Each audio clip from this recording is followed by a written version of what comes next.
विश्व की पुरातन नगरी मुक्ति क्षेत्र काशी में विराजित बाबा काशी विश्वनाथ और भगवती भागीरथी की कल कल प्रवहमान धारा, इसके साथ श्रावण मास, ये संयोग काशी के वासियों के जीवन में महत्वपूर्ण स्थान रखता है।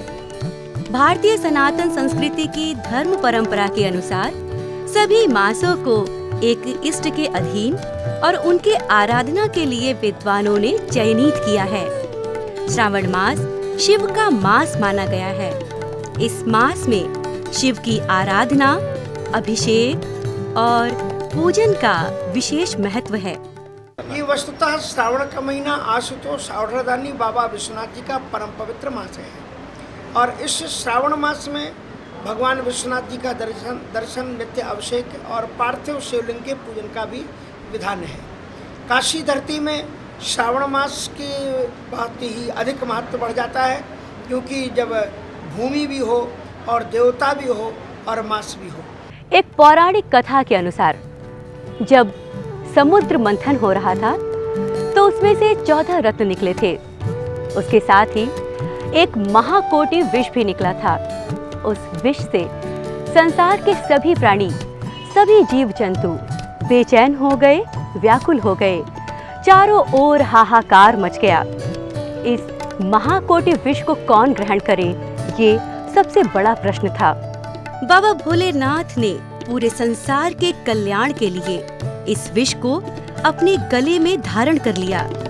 कहा जाता है जिस दिन ये घटना घटी वो सावन का महीना था।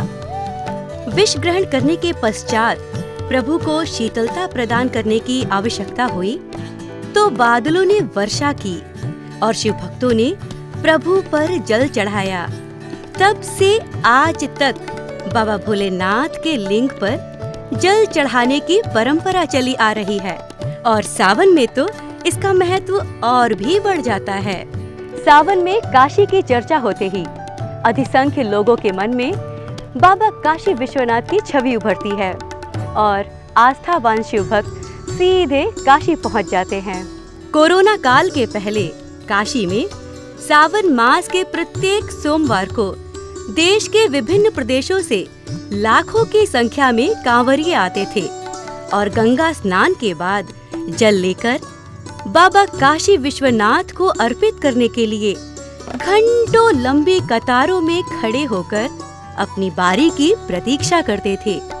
बीच बीच में हर हर महादेव का जयकारा पूरे वातावरण को शिवमय बना देता था।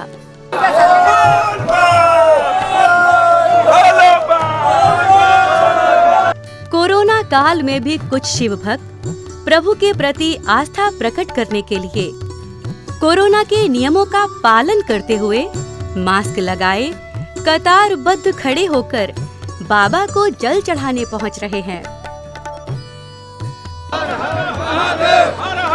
बाबा के भक्तों के सुगम दर्शन के लिए काशी विश्वनाथ कॉरिडोर का निर्माण तेजी से किया जा रहा है। मंदिर के आसपास के क्षेत्रों को भव्य बनाने के लिए सुंदर नक्काशीदार पत्थरों से सजाया जा रहा है। इस कॉरिडोर के निर्माण हो जाने के बाद शिव भक्त सीधे गंगा जी से जल लेकर बाबा के दरबार में पहुंच सकते हैं।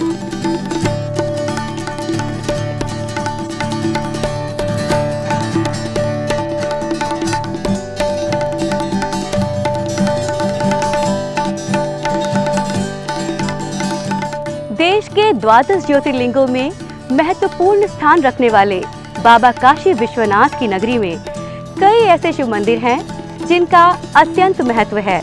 इन शिव मंदिरों में भी वर्ष भर श्रद्धा और भक्ति की अविरल धारा प्रवाहित होती रहती है। सावन के पावन महीने में इन मंदिरों की छटा निखर जाती है। शिवलिंग पर जलाभिषेक और दर्शन के लिए भक्तों का रेला उमड़ पड़ता है। कहा जाता है कि काशी के कण कण में शंकर विराजमान हैं। काशी की हर गली, हर मोहल्ले में शिव मंदिर मिल जाएंगे, लेकिन इसमें से कुछ शिव मंदिर अपने ऐतिहासिक और पुरातात्विक महत्व के लिए भी जाने जाते हैं। वाराणसी में बाबा काशी विश्वनाथ के बाद यदि किसी शिव मंदिर की ज्यादा प्रतिष्ठा है तो वो है महामृत्युंजय महादेव की। मान्यता है कि समुद्र मंथन के समय समुद्र से निकले विष को भोलेनाथ ने लोक कल्याण के लिए पी लिया था। इस मंदिर में भोलेनाथ का वही स्वरूप विद्यमान है। महामृत्युंजय मंदिर परिसर में और भी कई स्वयंभू शिवलिंग हैं, जिनका काशी खंड में वर्णन है।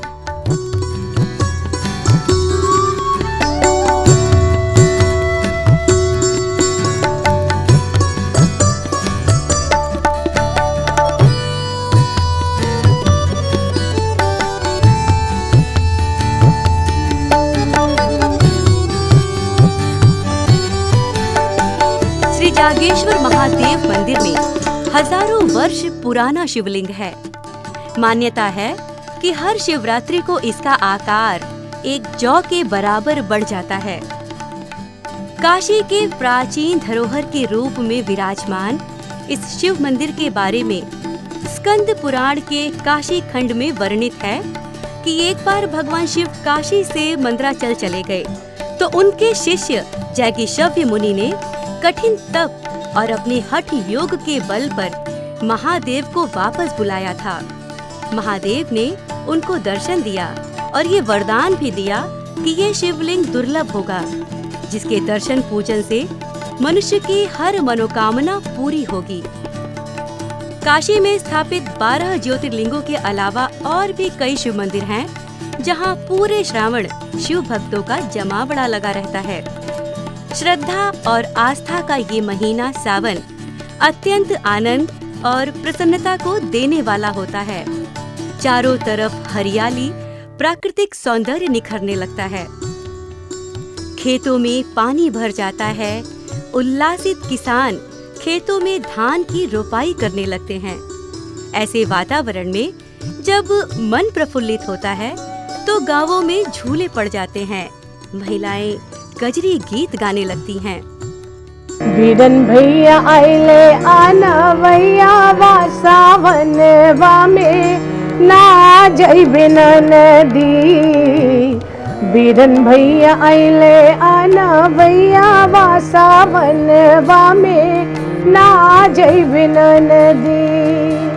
कजरी की शुरुआत सैकड़ों साल पहले जहांगीर खलीफा द्वारा मिर्ज़ापुर में शुरू हुआ है, ऐसे मान्यता है। कजरी मिर्ज़ापुर का तो शुरुआत हुआ है, लेकिन संरक्षण बनारस ने दिया है कजरी। और कजरी का विषय जो है वो श्रृंगार है, और श्रृंगार में संयोग भी है और वियोग भी है। और कजरी के बारे में और अगर बताऊं तो कजरी का जो विषय है वो समसामयिक जो सामने आ रहा है, विषय जो सामने आता है, जैसे स्वतंत्रता के समय उनकी विषय वस्तु जो है वो स्वतंत्रता के ऊपर ही रहा। तो इस तरह से जो विषय सामने आता है तो विषय वस्तु कजरी का वही बन जाता है ज़्यादातर। ये छूट है कजरी में। तेरी सखी गुड़िया खेलहू न पायो, आई गईले सैया के कहार रे। निबिया तले डोला रख दे मुसाफिर। ये वर्षा ऋतु का लोक संगीत माना गया है। कजरी अर्ध शास्त्रीय गायन विधा के रूप में विकसित हुआ है। इसके गायन में बनारस संगीत घराने की खास दखल है। सावन के महीने में कजरी के गीतों पर महिलाएं मनमोहक समूह नृत्य करती हैं।